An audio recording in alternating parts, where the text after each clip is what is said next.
Santísima Trinidad, Solemnidad, Ciclo C, 12 de junio del 2020. Juan capítulo 16, versículos 12 al 15. En el primer punto meditamos. En aquel tiempo Jesús dijo a sus discípulos: Todavía tengo muchas cosas que decirles, pero ustedes no las pueden comprender ahora. Comenzamos la Santa Misa en el nombre del Padre, del Hijo y del Espíritu Santo. La terminamos con la bendición del Padre, del Hijo y del Espíritu Santo. Todo lo que decimos y hacemos durante esta Santa Misa no es más que un diálogo entre nosotros y el Padre, hecho a través de los gestos de Cristo, a la luz y con el apoyo del Espíritu Santo. Este anuncio de la Trinidad en la Asamblea Eucarística se ilumina con toda su luz en la recitación común del Credo, cuando, unidos a toda la Iglesia del presente y del pasado, profesamos nuestra fe en el Dios uno y trino, diciendo: Creo en un solo Dios, Padre Todopoderoso, y en un solo Señor Jesucristo, y en el Espíritu Santo. Si de nuestra misa pasamos a considerar nuestra vida de cristianos, nos damos cuenta de que también ella es como una Eucaristía más larga que comienza y termina en el nombre de la Trinidad. Yo te bautizo en el nombre del Padre y del Hijo y del Espíritu Santo, se nos decía en el umbral de la vida. Tú, alma cristiana, sal de este mundo en el nombre del Padre, del Padre que te creó, del Hijo que te redimió, del Espíritu Santo que te santificó. Así se nos dirá en el momento de la salida de este mundo, si tenemos la gracia de contar con alguien que ore por nosotros, en nombre y con las palabras de la Iglesia. Entre estos dos extremos, nacimiento y muerte, está nuestra existencia, cuyos momentos fuertes se viven también con la Trinidad. En el nombre de la Trinidad, los esposos se unen en matrimonio, los sacerdotes son consagrados en el nombre de la Trinidad.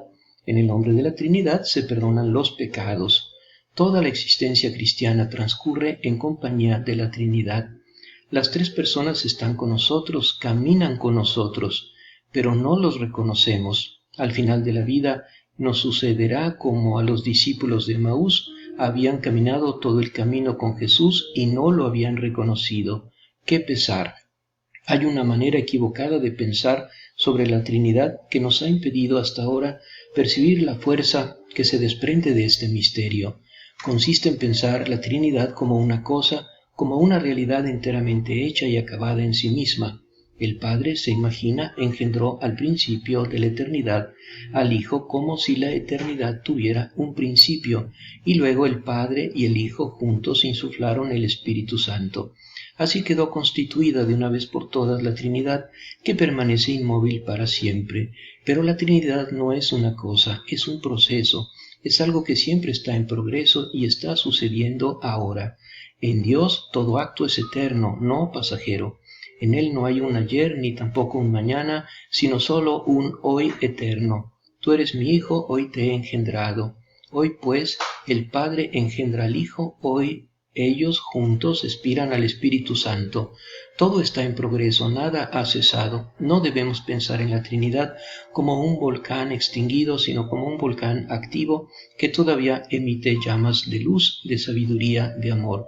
Es frente a esta Trinidad viva y activa que nos encontramos en este momento. Es lo que celebramos en esta fiesta y a la que decimos: Gloria al Padre, al Hijo, al Espíritu Santo, al Dios que es, que era y que ha de venir. Señor Jesús, danos la humildad para aceptar nuestra incapacidad, para aceptar tu palabra. Danos la gracia de estar satisfechos con lo que nos das hoy y la confianza y la esperanza de recibir mañana tus palabras para descubrir y cumplir mejor la voluntad del Padre. En el segundo punto meditamos: cuando venga el Espíritu de la verdad, Él les introducirá en toda la verdad, porque no hablará por sí mismo, sino que dirá lo que ha oído y les anunciará lo que irá sucediendo. Él me glorificará porque recibirá de lo mío y se lo anunciará a ustedes. ¿Cómo devolver a este misterio, principio y fuente de toda la vida de la Iglesia, su luz y su justo lugar en nuestra fe? La caída del horizonte trinitario conduce, de hecho, a una progresiva banalización de la fe. Nos aferramos a Jesús, pero pronto la dimensión trascendente y divina de Él también se pierde y todo lo que queda es el hombre, o como se dice hoy, el amante crucificado de la humanidad.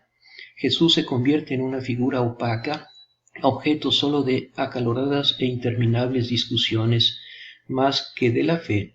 Sin el Padre y el Espíritu Santo es imposible creer en Cristo, porque precisamente de ellos nos habla y son ellos quienes nos hablan de Él.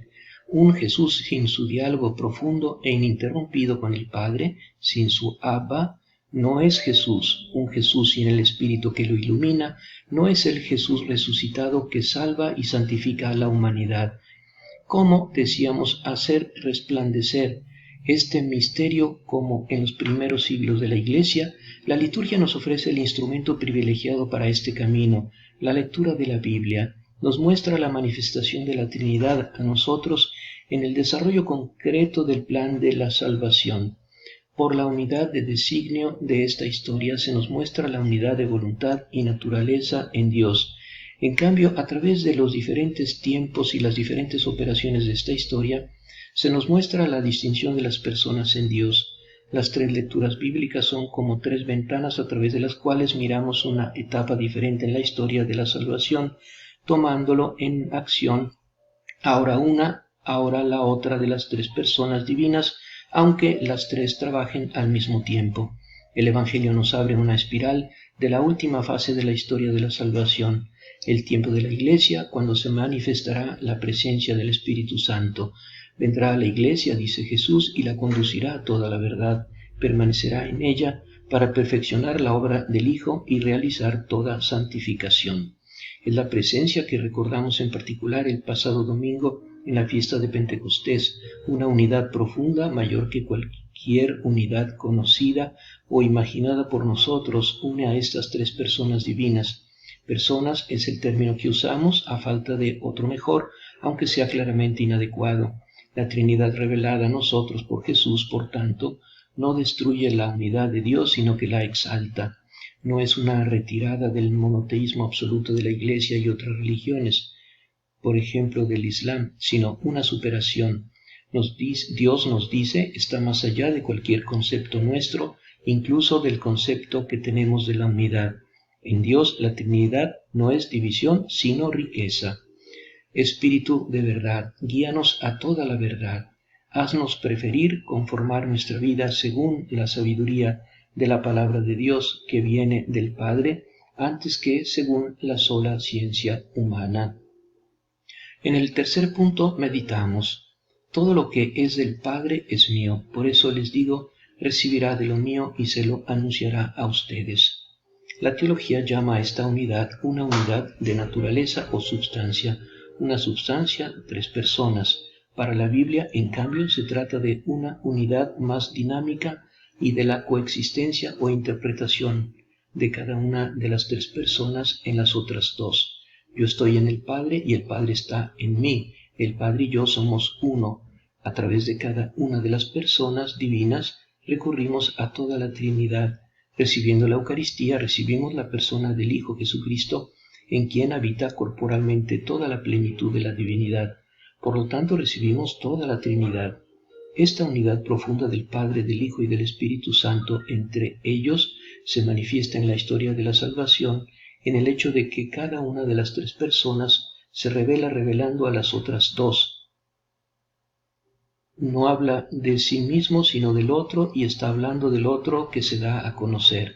El Padre se revela como Padre en el momento que dice de Jesús: este es mi Hijo amado. El Hijo se revela como Hijo, haciéndonos conocer al Padre y pronunciando su inconfundible Abba. El Espíritu Santo se revela como Espíritu del Padre y del Hijo, cuando viene a nosotros y nos enseña a decir a su vez Abba. Y Jesús es el Señor, es decir, cuando nos revela al Padre y a su Hijo Jesucristo. Cada uno glorifica al otro y es glorificado por el otro. La Trinidad no es un excedente para la fe cristiana que se pueda hacer sin hablar al pueblo, limitándonos a hablar genéricamente de Dios. Es el misterio que es fuente de todos los misterios. Es lo que da luz y profundidad a toda afirmación cristiana sobre Dios. Nadie entiende lo que significa decir Dios es amor o Dios es persona si no tiene en cuenta la Trinidad. Dios no es amor solo desde hace algunos millones de años, cuando, después de la creación, finalmente tuvo a alguien fuera de sí a quien amar. Es amor por sí mismo, intrínsecamente ab eterno. Pero si es amor desde la eternidad, significa que desde la eternidad tiene en sí a alguien a quien amar, el Hijo, de hecho, y desde la eternidad hay una circulación de amor en Dios que es el Espíritu Santo.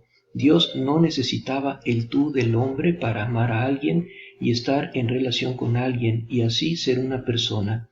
En sí mismo habla un yo, un tú y un nosotros, que es la Trinidad. Hemos sido llamados a la existencia a entrar en ese horno de amor, a ser parte de ese tú que el Padre pronuncia eternamente al Hijo. Cuando tu hijo en tu casa o un niño en el catecismo te haga la famosa pregunta ¿por qué nos creó Dios? No respondas inmediatamente como te enseñaron de niño a conocerlo, servirlo y amarlo en esta vida y entonces disfrutarlo en la otra. Esta no es la primera razón, es solo la última. La respuesta que hay que dar a este niño es, también Dios tuvo desde la eternidad un niño al que amaba tiernamente como a su único hijo, para celebrar y regalar a este hijo suyo, para hacerlo jugar y hacerlo sonreír, porque era omnipotente y amaba hacer las cosas en grande. Él creó el universo para él.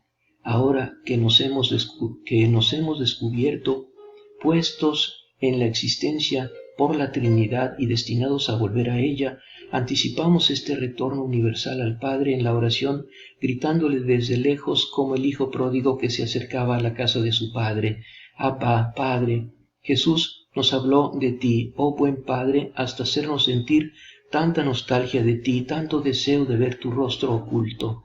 Creemos que un día quitarás el velo que ahora cubre la faz de la tierra y la entristece y entonces será hermoso ver cómo todo era tan simple, el universo, la historia y hasta nuestra pequeña historia, porque tú eres un Dios misterioso, pero no un Dios complicado.